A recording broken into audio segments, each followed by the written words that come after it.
Hello everyone.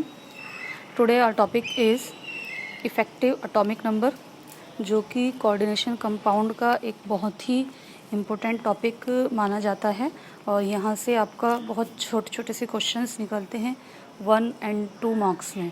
ठीक है, तो इफ़ेक्टिव एटॉमिक नंबर को फाइंड आउट करने के लिए एक फॉर्मूला होता है और उसकी एक्सप्लेनेशन क्या होती है ये आज हम इस वीडियो में पढ़ेंगे।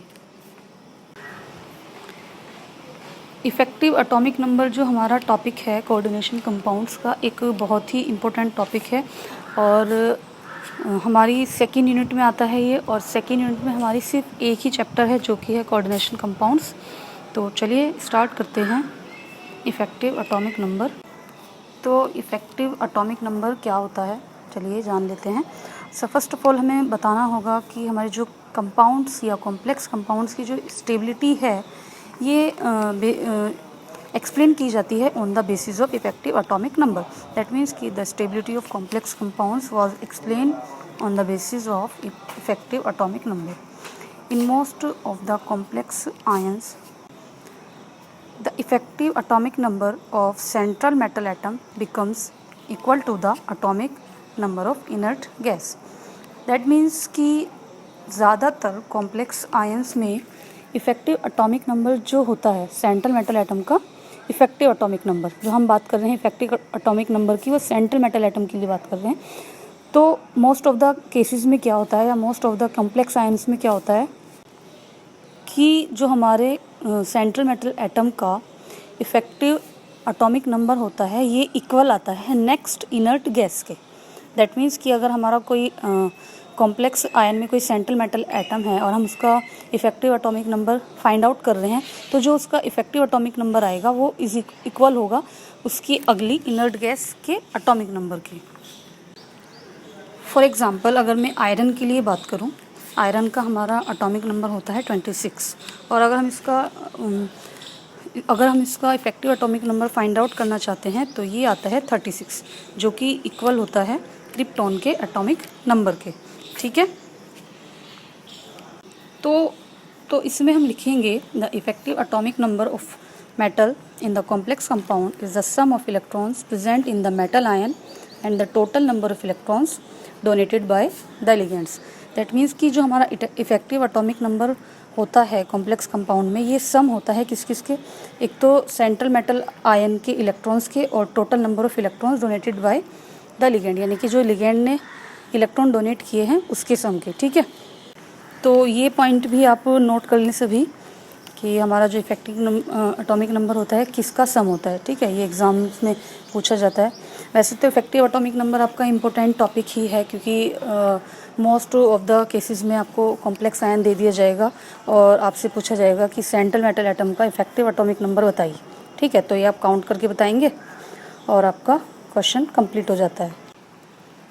स्टूडेंट्स, इफ़ेक्टिव एटॉमिक नंबर को काउंट करने के लिए, फाइंड आउट करने के लिए एक फॉर्मूला होता है जो कि किस प्रकार है कि effective atomic number is equal to atomic number of metal minus oxidation state of the metal in the complex compound plus total number of electrons donated by the ligands. That means कि जब हम effective atomic number को find out करेंगे तो हमें 3 चीज़ें चाहिए होंगी, जो कि है मेटल का एटॉमिक नंबर, मेटल की ऑक्सीडेशन स्टेट, जो कॉम्प्लेक्स कंपाउंड्स में किस ऑक्सीडेशन स्टेट के अंडर ये है, और टोटल नंबर ऑफ इलेक्ट्रॉन्स, यानी कि लिगेंड ने जो इलेक्ट्रॉन्स डोनेट किए हैं वो।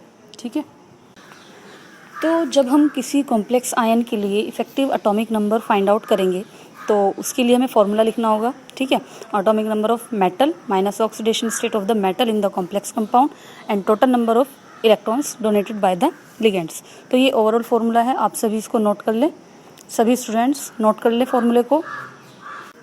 तो चलिए हम एक एग्जांपल देख लेते हैं, CONH3 का होल 6 Cl3। ठीक है, अब CO which means cobalt, cobalt का एटॉमिक नंबर आप सभी को पता ही है क्या होता है, 27। ठीक है, सबसे पहले हम क्या लिखते हैं, कोबाल्ट का atomic number, the atomic number of cobalt is 27। अब कोबाल्ट की ऑक्सीडेशन स्टेट क्या है इस कॉम्प्लेक्स कंपाउंड में, तो इस कॉम्प्लेक्स कंपाउंड में कोबाल्ट की ऑक्सीडेशन स्टेट होती है +3। दैट मीन्स कि oxidation state of cobalt in this complex compound is +3। इसके बाद लिगेंड कितने इलेक्ट्रॉन्स या कितने पेयर ऑफ इलेक्ट्रॉन्स डोनेट कर रहा है। ठीक है, अमोनिया है हमारा न्यूट्रल लिगेंड, 6 अमोनिया मॉलिक्यूल्स हैं और सेंट्रल मेटल एटम से अटैच हैं और एक मॉलिक्यूल 2 इलेक्ट्रॉन देता है। सभी को पता है कि एक इलेक्ट्रॉन कितने इलेक्ट्रॉन देगा, एक मॉलिक्यूल 2 इलेक्ट्रॉन। दैट मीन्स कि 1 ligand is donated 1 pair of electron. ठीक है, तो 6 अमोनिया है तो ओवरऑल 12 इलेक्ट्रॉन हमारे आ जाते हैं जो कि अमोनिया द्वारा डोनेट किए गए हैं। तो effective atomic number of cobalt is equal to हो जाएगा हमारा 27 - 3 + 6 × 2। 6 है नंबर ऑफ लिगेंड्स और 2 है हमारे नंबर ऑफ इलेक्ट्रॉन्स। तो हम इस सम को सॉल्व करते हैं और हमारा आंसर आता है 36। अब अगर आप 36 हमारा आंसर आया है इफेक्टिव एटॉमिक नंबर, ये किसके इक्वल है, ये है हमारा जो नेक्स्ट, दैट मीन्स कि कोबाल्ट के नेक्स्ट इनर्ट गैस में से क्रिप्टॉन का एटॉमिक नंबर है। दैट मीन्स कि जो हमारा क्रिप्टॉन पड़ता है कोबाल्ट के बाद नेक्स्ट इनर्ट गैस में क्रिप्टॉन पड़ता है और उसका एटॉमिक नंबर होता है 36। तो यही बात मैंने आपको बताई थी कि most of the complex ions में जब हम इफेक्टिव एटॉमिक नंबर को काउंट करते हैं तो वो इक्वल आता है उसके नेक्स्ट इनर्ट गैस के एटॉमिक नंबर की। बट ये मोस्ट ऑफ द केसेस हमने कहे हैं, सभी केसेस हमने नहीं कहे हैं। दैट मीन्स कि यहाँ पर एक्सेप्शन पाई जाती है। तो स्टूडेंट्स, मैंने यहाँ पर इफेक्टिव एटॉमिक नंबर के लिए एक टेबल दी है, आप सभी इस टेबल को नोट कर लें। फर्स्ट हमारा जो इसमें मैंने एग्जांपल दिया है FeCN का होल 6 4 नेगेटिव। तो Fe का एटॉमिक नंबर होता है 26 ऑक्सीडेशन स्टेट होती है +2 और number of electrons donated bye ligand कितना हो जाएगा 6 × 2 दैट मीन्स 12। तो इसको हम काउंट करेंगे या हम इसको सॉल्व करते हैं तो हमारा आता है आंसर 36 जो कि नेक्स्ट इनर्ट गैस के एटॉमिक नंबर के इक्वल है, क्रिप्टॉन के। ठीक है, इसी तरह से CuCN का होल 4 जहाँ पर हमारा कॉपर का एटॉमिक नंबर 29 है, ऑक्सीडेशन स्टेट +1 है और डोनेटेड इलेक्ट्रॉन कितने हो गए हमारे 4 × 2, 4 लिगेंड है और एक लिगेंड 2 इलेक्ट्रॉन डोनेट कर रहा है। तो हमारा ओवरऑल हम इसको सिंप्लीफाई करते हैं तो हमारा आंसर आता है 36 और ये भी हमारा इक्वल है नेक्स्ट इनर्ट गैस के एटॉमिक नंबर के। इसके बाद नेक्स्ट हमारा एग्जांपल है CONO2 का होल 6 पर 3 नेगेटिव चार्ज। तो कोबाल्ट की एटॉमिक नंबर है, कोबाल्ट का atomic number 27, oxidation state +3 and then 12 इसके डोनेटेड इलेक्ट्रॉन हो गए और जो कि इक्वल है किसके, क्रिप्टॉन के एटॉमिक नंबर के। ठीक है, तो इन तीनों केसेस में हमने देखा कि सभी कॉम्प्लेक्स कंपाउंड के लिए effective atomic number, that means कि सभी कॉम्प्लेक्स कंपाउंड में सेंट्रल मेटल एटम के लिए इफेक्टिव एटॉमिक नंबर इक्वल आता है नेक्स्ट इनर्ट गैस के एटॉमिक नंबर के। नेक्स्ट टेबल देखते हैं।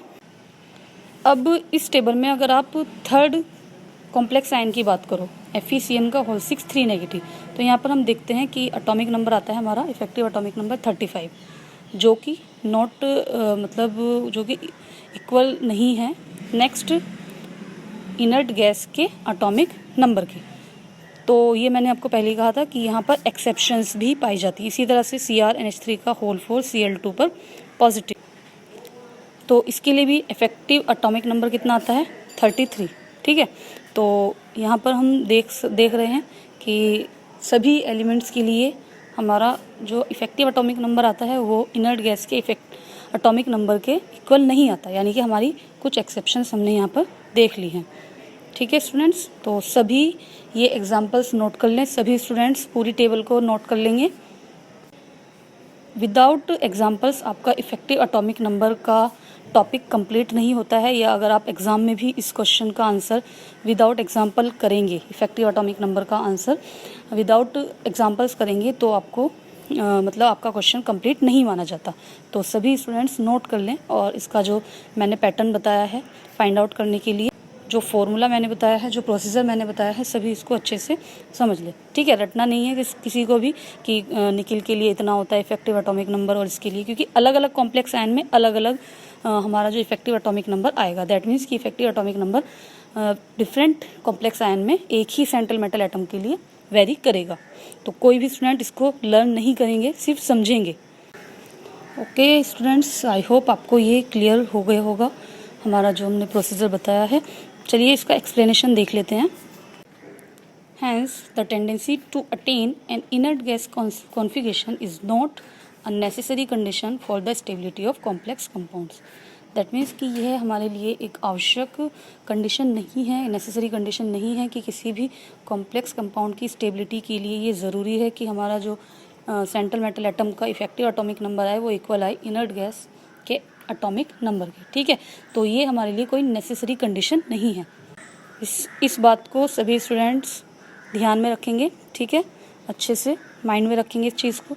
कोई ये नहीं मानेगा कि हमारे लिए नेसेसरी कंडीशन यही आएगी कि हमारा जो सेंट्रल मेटल एटम का किसी कॉम्प्लेक्स आयन में इफेक्टिव एटॉमिक नंबर है वो नेक्स्ट इनर्ट गैस के इक्वल ही आएगा, ठीक है। कभी कभी स्टूडेंट्स क्या सोचते हैं कि मेरा गलत हो गया, वो क्वेश्चन सॉल्व करते हैं और वो काउंट करने के बाद नहीं आता इनर्ट गैस के एटॉमिक नंबर के, तो वो आपका गलत नहीं होता, वो एक्सेप्शन है।